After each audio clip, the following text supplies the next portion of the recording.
here, fishies. What's up, good people? Happy Monday to all of you. It is another day where the Dallas Cowboys are on the field. We talking about practice now, not the game. We talking about practice. And I tell you what, you know what? I remember yesterday, or was it Saturday? I think it was yesterday. I saw a picture of Daniel Jones throwing a out that was literally about 10 yards away from where it should have been. We've seen and heard Sweat telling his quarterback, get rid of it. And we've heard about all kinds of interceptions and bad passes and things about him. And we've seen Jalen Hurts have his issues as well. But the one thing that you have not heard all training camp is problems with Dak Prescott. Dak looks good. Dak looks real good. And Dak is moving around like he never had that ankle injury. And, you know, the talking, I tell you what, let's watch this highlight here from practice. And I'm sick and tired of hearing people talk about he's a garbage-ass quarterback. He's not accurate. He can't do anything. He's a dink and dunk. You look at this deep pass to CeeDee Lamb in the end zone in practice. I know it's not the game. It's practice. That thing, boom. It's kind of like at practice, when last practice I was there on Saturday. In the practice, there's a trash can on the sideline. Dak's at midfield, and he dropped it into the trash can. Yeah, he's that good. Watch the clip, and we'll talk about it.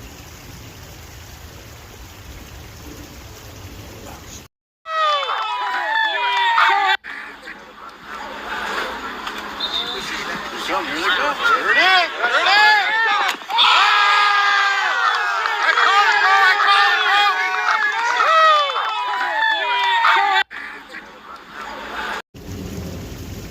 Yeah. So as much as people talk about how much we've lost with Amari Cooper and Cedric Wilson, got to tell you, we're seeing so many players that are looking good out there today. It was like Noah Brown's day to shine. We've seen Jalen Tolbert, who right now looks like the number 2 wide receiver. And I'm not sure that he's going to lose that number 2 wide receiver role when Michael Gallup comes back. I really don't think he is. I think that we're looking at a guy that's going to be a starter. And Semi's had his good days, and even Basher. And this is where you have to start thinking about this. Because, and I've been on board saying this for a long time, is it the receivers making Dak or Dak making the receivers? I've done the Randall Cobb comparison. Randall Cobb, best season was like 2015. And every year after that, he went downhill to the point where Green Bay said, you're done, son. Here's your walking papers. He's down to like 400-yard season. And that was Aaron Rodgers throwing to him, the bad man. He gets with the Cowboys, and he rejuvenates his career, 800-some yards. He rejuvenated so good that the Texans said, we need that guy. And they paid him a boatload of money. But the funny thing is, he's there with Deshaun Watson, right? A guy who people say, oh, Deshaun Watson's better than Dak. It's funny that season, those guys had a 4-12 season with Deshaun Watson playing all season. And Randall Cobb, who had 800-some yards, dropped down to 400-some yards again. But he went back home with Aaron Rodgers, and last year he only had like 350 yards. So the question is it the wide receiver making the quarterback? Or is Dak making the wide receivers look good? I know what y'all's answer is going to be, all you haters, but you know what?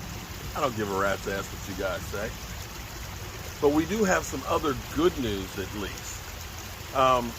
after one of the guys that I really wanted to see on the practice field when I was there last week that I think could actually be a major key and a major role for our team and could be a great upgrade is Jake from State Farm. No, not Jake from State Farm. Jake Ferguson. But Jake Ferguson is a big tight end, a great blocking tight end, and a guy who could definitely help in the passing game. And this is where I believe that the Cowboys are going to be doing a lot of 12 personnel, where we've got 2 tight ends, where we're using them for, depending on what the defense does. If the defense, of course, is in 8 men in the box, well, you split out and use the tight ends as wide receivers. If they're not, then you're using them to run the football, plain and simple. And I'm glad that he's been dealing with a hamstring issue, and he's back on the practice field today. The whole time I was there, every day in practice, he was out working on the bands. And when you're working on the bands, that means there's an injury that we're worried about, and we're trying to get you some stretching, warm it up, and gently get you back on the field. So that's actually great news that we get there. There'll be one more practice, I think tomorrow, unless they cancel it. And then they're going to be headed to Denver to work out with them on Thursday and Friday and then play on Saturday. So it's definitely ramping up.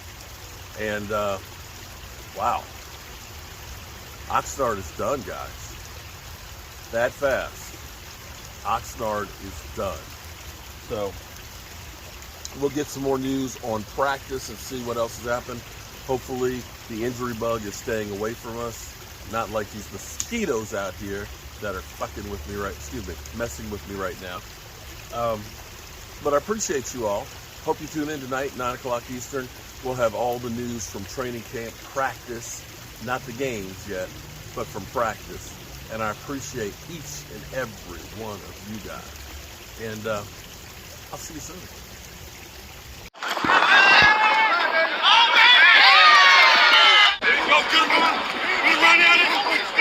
Oh, good stay with him. Good stay with him. That's good right there. Stay on feet. That's good. Set. Nice job, Michael. Good extension. Good extension. Ready?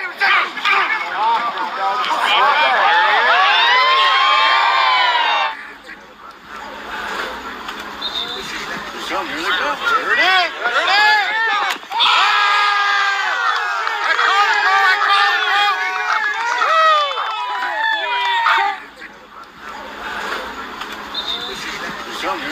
Here it is.